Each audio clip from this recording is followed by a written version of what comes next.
आवाज़ न्यूज़ के दर्शकों का एक बार पुनः स्वागत है। तमाम जो जीत की तलाश थी, आज वो तलाश पूरी हो गई है।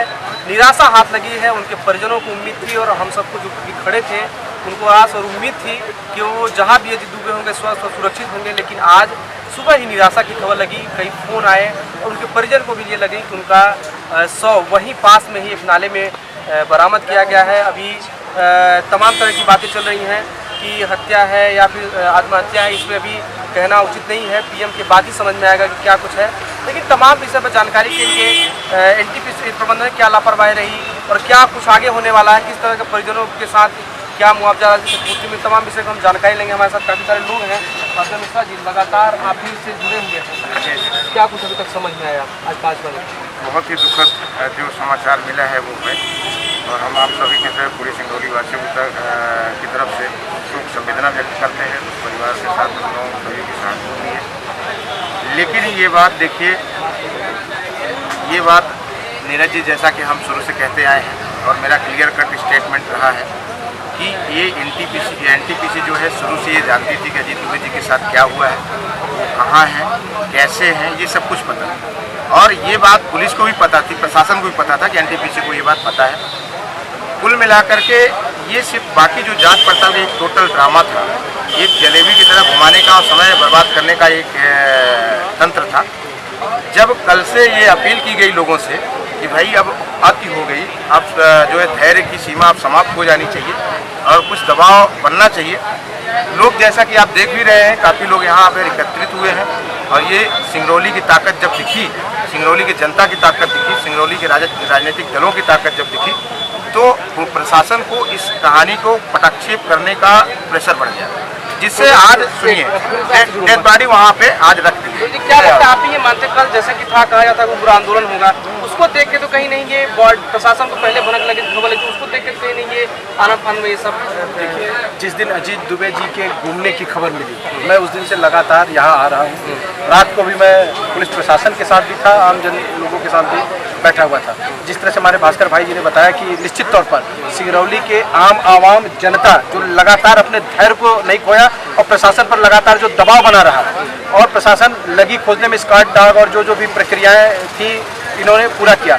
लेकिन एनटीपीसी की घोर लापरवाही, अब पहले भी कह रहे थे कि एनटीपीसी के अंदर अगर एक सुई भी गिरती है तो एनटीपीसी तुरंत खोज करके उसको ला करके रख देती है। कहीं न कहीं इस मुद्दे को पूरी तरह से एनटीपीसी प्रबंधन ने दबाने का प्रयास किया और एनटीपीसी प्रबंधन की घोर लापरवाही जानबूझ करके आज 5वें दिन 6वें दिन इस तरह सामने डेड बॉडी लाई गई। सुन रहे हैं देवेश पांडे जी, क्या कुछ लगता है पूरा ये जो मामला रहा 4-5 दिन तक चलता रहा, परिजनों में उम्मीद थी आज तक कहीं भी होगा हमारा बेटा सुरक्षित होगा, लेकिन जो आज उनके हाथ निराशा लगी हुई है, क्या कहना चाहते हैं? देखिए, अजीत जी जब से लापता हुए, सभी सिंगरौली के लोग, सभी दलों के लोगों ने चिंता करते हुए लगातार प्रशासन से बात भी चलती रही। प्रशासन भी लगातार मुस्तैदी से, जिस तरह आप देखे होंगे, गोताखोरों को बुला करके हर एंगल से जांच करने में पूरी कोई कसर नहीं छोड़ा है। उन्होंने दिन रात एक करके प्रशासन ने काम किया। मैं यह जरूर कहूँगा कि एनटीपीसी प्रबंधन की इसमें लापरवाही है और पीड़ित परिवार के साथ हम लोग पूरे दृढ़ता से सभी लोग खड़े हैं। उस परिवार को न्याय मिले और जो इसमें दोषी हो उसको उसके ऊपर कार्रवाई। दुबे जी, आप भी इसी एनटीपीसी मास्क थोड़ा ऊपर करें ताकि चेहरा सबको, इसी एनटीपीसी में आप भी कार्यरत हैं, कितना आप एनटीपीसी को इसमें दोषी मानते हैं, क्या लगता है? देखिए, आज जो हमारे श्रमिक वर्ग से एक हमारा भाई चला जाता है, आज उसके प्रति हमारे श्रमिकों की ओर से हमारी संवेदनाएं हैं। देखिए वही तो नहीं है, मगर जहां आज एनटीपीसी का सुरक्षा तंत्र जहां कहते हैं कि 400 CCTV उनने बिठाए हैं और सुरक्षा तंत्र सीआईएसएफ का बल जो विश्वसनीय कहा जाता रहा है, लेकिन इसके बावजूद जहां से एक नट वापस नहीं आ सकता उनके संज्ञान के बगैर पूरी की पूरी बॉडी आज गायब हो जाती है और 5वें दिन मिलती है। तो इसमें निस्संदेह जो है कि क्या प्रबंधन ऐसी पता था कि क्या हुआ है और उनकी बॉडी कहाँ है, किस हालत में है और कैसे ये घटना घटी है, तो एनटीपीसी प्रबंधन का पूरा। लेकिन जहाँ आज पूरे विश्व में एक सुरक्षा का माहौल बना हुआ है कि संस्थानों में किसी भी किस्म की घटनाएं नहीं घटना, जीरो टॉलरेंस, लेकिन दिन एक बड़ी घटना सामने आती है तो सुरक्षा को ध्वस्त करती है, एनटीपीसी सुरक्षा की पोल भी खुल जाती है। साथियों, आपको बताएं, अनोखी आवाज न्यूज लगातार उन परिजनों के साथ 4 दिन से डटा रहा और ये संकल्प भी था कि जब तक अजीत दुबे का सुराग नहीं लेता तब तक उनके परिजनों के साथ हम डटे रहेंगे। आखिरकार उनका ये बॉडी शव मिला हुआ है, लेकिन एनटीपीसी प्रबंधन की साफ लापरवाही है कि इतने दिनों के बाद उस इतना बड़ा तो एनटीपीसी है नहीं, तमाम सुरक्षा के इंतजाम हैं, सुरक्षा के चाक चौबंद व्यवस्था है, इसके बाद भी 4 दिनों तक उनके परिजन यही भूखे प्यासे बैठे रहे। पुलिस की भी यातनाएं सहने उनको मिली, तमाम तरह के उनको प्रेशर भी आया, लेकिन वो हिले नहीं, उनके साथ हम भी खड़े रहे। आखिरकार आज उनका शव मिला हुआ है। विनोद जी, क्या लगता है इसमें क्या होना चाहिए?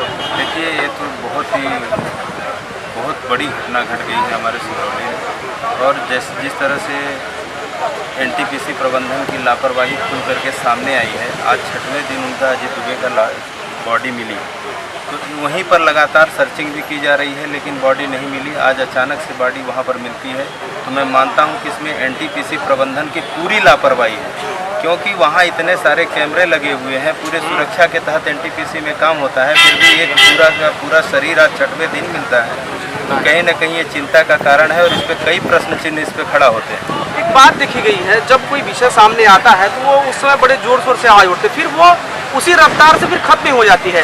अभी जिस तरह से आरोप तमाम लोग लगा रहे हैं कि एनटीपीसी की लापरवाही है, तो ये अभी तक ये आपको नजर समझ में आ रहा है कि आगे भी इसके लिए कुछ करेंगे ताकि उसके व्यवहार में इस तरह से आज सभी राजनीतिक दल के लोग इकट्ठा होकर अजीत दुबे के परिवार के साथ खड़े हैं। मैं सभी से आग्रह करता हूं कि इसी तरह से अगर सभी लोग खड़े रहें तो इस तरह की घटना किसी भी कंपनी में नहीं होगी।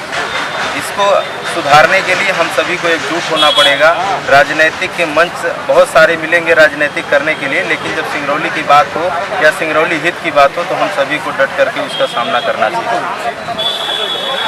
तो आप ब्राह्मण समाज से क्या लगता है, हत्या आत्महत्या? हत्या और आत्महत्या तो ये जांच का विषय है। जैसे ही पता चला हम सभी इस पीड़ित परिवार के साथ हैं और बहुत दुख के साथ कहना पड़ रहा है कि आज उनकी डेड बॉडी पुलिस ने खुलासा किया है।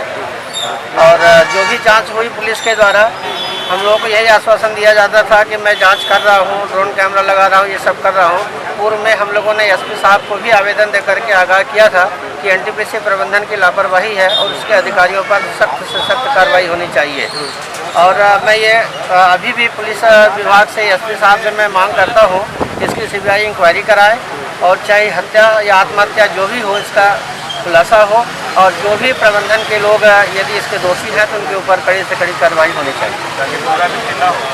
हर व्यक्ति की ही मांग है, क्योंकि ये किसी परिवार का वो बेटा था, लाल था, आज वो नहीं रहा। सबकी संवेदनाएं हैं, तमाम दल के लोग हैं, लेकिन आज एकजुट होकर ये आवाज़ उठा रहे हैं और एनटीपीसी पे सीधा आरोप लगा रहे हैं कि उसकी अव्यवस्थाओं के खिलाफ उनकी पोल खोल रहे हैं और अजीत दुबे के परिवार के साथ इनकी संवेदनाएं हैं। लेकिन बड़ा सवाल ये भी है कि अभी जैसा विनोद जी से आपसे ही मैं आऊँगा इसके बाद कि जो पूरा ये घटनाक्रम रहा, आज 5वां दिन है, 5वां दिन है, अभी सांसद का आपके पता नहीं, ये बड़ी दुखद बात है। इसलिए दुखद भी और हो जाती है कि आपके ही पार्टी के रामनिवास अग्रवाल जी थे शायद, उनके शोक संवेदना में सांसद महोदय की, लेकिन अभी तक मौत की खबर लगने के बाद भी वो नहीं आ पाई है। ये बहुत ही चिंतनीय और दुर्भाग्यपूर्ण और निंदनीय भी बात है। क्या कहना है? देखिए, जहाँ तक रही बात सांसद जी की, तो मैं आपको बताना चाहता हूँ कि सांसद जी अभी कोरोना पॉजिटिव आई थी और अभी जस्ट दिल्ली से सत्र खत्म होने के बाद वो सीधी में आई थी, और जैसे ही खबर की जानकारी मिली आपके बीच में वो अभी आएंगे भी, आप देख करके खुद अंदाज लगा लेंगे कि सांसद जी की तबीयत इस समय कैसी हो। चलने फिरने में भी असमर्थ हैं और कल ही वो चल करके आई है। रास्ते में रामनिवास साहब जी का घर पड़ा तो वहाँ भी गई है और कल से आई है, तो मतलब तबीयत इतनी अस्वस्थ है कि हम लोग को देख करके आए थे कि खटकरी गाँव में ही रुकी हुई थी और आज वो यहाँ पर आएंगी, यहीं आने के लिए ही आएंगी। अभी 2-3 बजे के समय 3 बजे का उन्होंने दिया था कि 3 बजे आएंगे और उनकी तबीयत खराब थी जिसकी वजह से स्वास्थ्य खराब होने का आप भी आएंगे तो आप खुद देख लेंगे कि तबीयत क्या है। आपको क्या लगता है पूरा जो ये घटनाक्रम रहा, आगे क्या हो? क्षतिपूर्ति की जहाँ तक बात है, देखिए, अभी तो क्षतिपूर्ति की बात की जा रही है। ऐसी बात सुनने को आ रहा है अंदर से कि बातचीत चल रही है और जो भी क्षतिपूर्ति की मांग परिजनों ने किया है उसको एनटीपीसी को देना चाहिए और प्रशासन को दिलाना चाहिए। इसके बाद हम लोग, लेकिन यहाँ ये बात समाप्त नहीं हो जाएगी, हम लोग इसकी सीबीआई की मांग करेंगे, सीबीआई जांच की, ताकि दूध का दूध पानी का पानी हो सके। और ये लड़ाई लड़ती रहे, कानूनी रूप से भी लड़ी जाएगी और राजनीतिक रूप से भी, जिसको आज ही आपको नीरज जी बता दें, कल हम लोग हैबियस कॉर्पस लगाने वाले थे डेड बॉडी नहीं मिल रही थी, लेकिन आज जैसे ही हम लोग वकालतनामा पर साइन करके वकील के पास दिए, वैसे ही पता चल गया कि बॉडी आ गई। और आगे आने वाले समय में फिर आज ही देखिएगा ये सब फोटो सहित फोटो वहाँ लगेगी कि NTPC के जो अधिकारी हैं, जो दोषी लोग हैं, उनके ऊपर केस दायर किया जाए। हाई कोर्ट में लग रहा है मामला। बड़ा सवाल है, उसका जवाब मैं आपसे चाहूँगा कि तमाम जो प्रशासनिक अधिकारी हैं, लेकिन छोटे से पुलिसकर्मी से लेकर तमाम बड़े यही रहते हैं, उनका यही अड्डा है। क्या लगता है कितना न्याय पे भरोसा है, क्या हो सकता है? बिल्कुल प्रशासन और सत्ता भोगी नेता जो NTPC का सुख भोगते हैं, जिन्होंने NTPC को सुख भोगने का अड्डा बनाया है, उनसे हम न्याय की उम्मीद कतई नहीं करते हैं। कहीं न कहीं प्रशासन NTPC प्रबंधन से दबा है और दबा रहेगा। शुक्रगुजार मैं मानूंगा सिंगरौली की जनता का और तमाम संगठन के जो लोग, हमारे जो पार्टी के, कांग्रेस पार्टी के नेता लगातार 4 दिन 5 दिन से डटे रहे, ये सब आम जनता डटी रही, जिसके कारण दबाव बना, ये सच्चाई है, जिसके कारण दबाव बना और पुलिस प्रशासन पूरी तरीके से ढूंढी और NTPC प्रबंधन दबाव में आया, तब जाकर के उनकी डेड बॉडी मिली। विनोद जी, आपसे सीधे जुड़ना चाहूँगा कि तमाम प्रशासनिक अधिकारी, वही सवाल है, तमाम प्रशासनिक अधिकारी यही रहते हैं, सुबह शाम दोपहर जो भी आता है यही रहता है। क्या लगता है इसमें कि कितना निष्पक्ष जांच होगी, कितना न्याय मिलेगा? पूरी तरह से निष्पक्ष जांच होगी, इसके लिए हम सभी लोग खड़े हैं उनके परिवार के साथ, और प्रशासन भी लगातार, पुलिस प्रशासन लग करके लाश को ढूंढने में लगातार रात दिन एक करके प्रयास की है। हम ये नहीं कर सकते खड़े नहीं, पुलिस ने काम किया, लेकिन क्या है कि जांच तो हम आपको करना नहीं है, जांच उन्हीं करना है। तो एक कहावत आप सुने होंगे कि पानी में रहकर मगरमच्छ से बैर अच्छा नहीं होता, तो फिर वही रहना है, वही खाना है, वो तमाम सुविधाओं का उपयोग करना है, फिर उनके खिलाफ आवाज उठाना कैसे संभव है? जनता से ही सब कुछ है, जनता है तो सब कुछ है। आज ये कंपनी भी बनी है तो कहीं न कहीं इसमें जनता की सहमति नहीं हुई तब बनी है। और रही बात जांच की, तो जांच निष्पक्ष होगी, इसके लिए हम सभी लोग, आप मीडिया का सपोर्ट है हमारे साथ, सब कुछ है, पुलिस प्रशासन है, हमारे सांसद, विधायक, जिलाध्यक्ष, सभी लोग, अन्य राजनीतिक दल के लोग भी लगातार इसके लिए प्रयास कर रहे हैं। तो कहीं न कहीं इसमें निष्पक्ष जांच होगी। और ये घटना आज अजीत दुबे के साथ हुई है, कल मेरे साथ हो सकती है, परसों और किसी के साथ हो सकती है, तो ये हमारे सिंगरौली की बात है। एक और पीछे से आवाज आ रही थी, क्या कहना चाहते हैं हम? क्या, हाँ बताइए, आप क्या लगता है आपको? रात दुबे दिन से जान लेते हैं। देखिए क्या है, यहाँ जो स्थिति है, NTPC प्रबंधन हो चाहे यहाँ की औद्योगिक आसपास की इकाइयाँ हो, सभी जो है कि यहाँ के सिंगरौली की जनता का शोषण करती रही है। ऐसी अनेक घटनाएं घटी हैं, मगर जो है प्रशासन जो है कहीं न कहीं उन्हीं को जो है कि बचाने का प्रयास करता है, न कि उस पीड़ित को।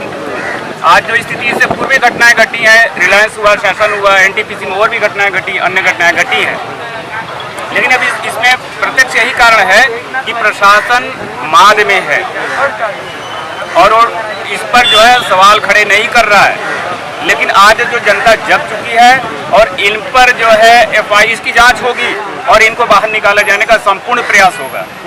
देवेश जी, क्या लगता है इसमें? देखिए, जो आप बात जांच कर रहे को लेकर हैं, जो सवाल उठ रहे हैं, जांच निष्पक्ष होगी, सरकार गंभीर है। लगातार आप देखे होंगे पुलिस प्रशासन दिन रात एक कर दी। प्रशासन जो है देखिए इनके क्या जंगल से बाहर है, आएगी। क्या है कि NCL हो चाहे NTPC, आवास की व्यवस्था अगर जो थाना उनके क्षेत्र में है, लोग कर्मचारी वहाँ पर है, तो कोई बहुत बड़ा काम नहीं कर दिए है कि अपना आवास लेकर के लोगों को खरीद लिए हैं। प्रशासन अगर जो NTPC NCL यहाँ पर है, तो उनको आवास, कर्मचारी वहाँ पर थाना है, स्कूल है, तो देना ही पड़ेगा। ये मुद्दा ये है कि पीड़ित परिवार को न्याय मिले। प्रशासन पूरी तरह से गंभीर है। जिस हिसाब से प्रशासन दिन रात एक की है, आज उसमें IG साहब भी आने वाले हैं, बॉडी भी मिली है। निष्पक्ष मांग के लिए हम लोग यहाँ पर खड़े हुए हैं। निष्पक्ष जांच हो, आत्महत्या है कि हत्या है, इसका खुलासा हो और उस परिवार को न्याय मिले। न्याय मिलने के लिए सब लोग खड़े मिलनी चाहिए। NTPC बहुत बड़ा नहीं है, उसमें भी कर्मचारी काम करते हैं, उसमें भी अधिकारी, उनके भी घर के लड़के होंगे। NCL का भी वही हाल है। तो इसमें एक पीड़ित परिवार का घर की बात है, उसके लिए पूरा यहाँ सिंगरौली की जनता खड़ी है। सब दल के लोग खड़े हैं, कांग्रेस के हमारे साथी लोग हैं, सब लोग एक साथ हैं कि उसको न्याय मिले। प्रशासन मुस्तैद। देखिए, दिवेश पांडे जी के बातों से सिर्फ मैं इस हद तक सहमत हूं कि जो लोग एनटीपीसी एनसीएल के कर्मचारी हैं, जो एनटीपीसी सरकार की जो संस्थाएं यहाँ पे एनटीपीसी के अंदर हैं, वो कर्मचारी यहाँ रहते कोई बात नहीं, या जिनके लिए बंगला नहीं बन पाया वो रहे ठीक है। लेकिन बहुत लोग ऐसे हैं, जैसे कई टीआई हैं, थाने के पास उनका बंगला है, एनसीएल का है, लेकिन वो भी एनटीपीसी में रह रहे हैं। जैसे एसडीएम चितरंगी है, वहाँ उनका बंगला बना हुआ है, फर्स्ट क्लास बंगला हुआ है, सरकार का करोड़ों रुपए उसमें लगा हुआ है, फिर भी वो यहाँ रहते हैं। एक बंगला वहाँ है, एक बंगला यहाँ है। माननीय कलेक्टर महोदय का बंगला आप देखिए, पिछली बार हम लोगों ने जब धमकी दी कि यहाँ गाय बांधेंगे तो वहाँ तहसील खोल दिया। उसके बगल में एसपी का बंगला बना हुआ है, बंगला है ना ये किसका, एसडीएम सिंह बैरन का ऑलरेडी बंगला यहाँ बना हुआ है, देवसर का बंगला बना हुआ है, एसडीएम का फर्स्ट क्लास, करोड़ों रुपए, जनता का ही तो पैसा है। जनता का धन फिर बर्बाद क्यों किया जा रहा है? हमारे कहने का मतलब है अब फिर क्यों रहना है इनका, क्या इतना समझे? फिर आपने जैसे कहा, अगर किसी के गुलाम में, आप खुद सोचिए, हमारा नौकर हमारे घर में रहेगा, हमारे कमरे में उसको हमारी सारी सुविधाओं का उपयोग करेगा, तो वो वही कहेगा जो हम कहेंगे। तो ये इस बात से थोड़ा सा असहमत रखते हैं इन भाइयों के साथ। साथियों, ये अजीत दुबे तो एक उदाहरण है, ऐसी घटनाएं किसी के साथ भी हो सकती हैं। एनटीपीसी प्रबंधन खिलाफ जो ये लापरवाही है, इसके खिलाफ हमारी आपकी जिम्मेदारी है कि आवाज उठाना। दूसरे सबसे बड़ी बात है जिसको मैं लगातार 4 दिन से उठा रहा हूं, और जब कभी भी मौका मिलता है तो मैं जरूर आवाज उठाता हूं और उठाता रहूंगा कि तमाम जो प्रशासनिक अधिकारी हैं यहाँ अपना डेरा जमा के बैठे हुए हैं, यही रहते हैं, तो ऐसे लोगों के खिलाफ भी हम आप सब की जिम्मेदारी बनती है, ऐसे लोगों के खिलाफ भी आवाज उठाएं, ताकि जो इनका निर्धारित स्थान है, शासन ने जो इनको कमरा दिया है, वहां जाकर ये आराम करें, वहां से अपने कार्यप्रणाली को सुचारू रूप से चलाएं। ये जो अभी अजीत दुबे का मामला है, इसमें ये हत्या है, आत्महत्या है, या क्या तमाम विषय है, इस पर जांच चल रही है। अभी उनकी बॉडी निकाली गई, अपडेट है। हमको लगता है कि अभी कुछ ही देर से उनको शायद, ये हमारे पीछे से आप देख पा रहे हैं कि अभी कुछ ही देर से इसी गेट से वो शायद निकलेंगे, और हम सबकी संवेदनाएं उनके साथ है, और उम्मीद है कि प्रशासन उनके साथ खड़ा होगा। तमाम जो दलित लोग हैं वो भी उनके साथ खड़े होंगे, उनके न्याय की बात करेंगे, और अजीत दुबे के परिजनों को न्याय मिलेगा। तमाम लोगों से भी हम फिर से कुछ देर से कनेक्ट होंगे। तमाम खबरों के लिए आप देखते रहिए अनोखी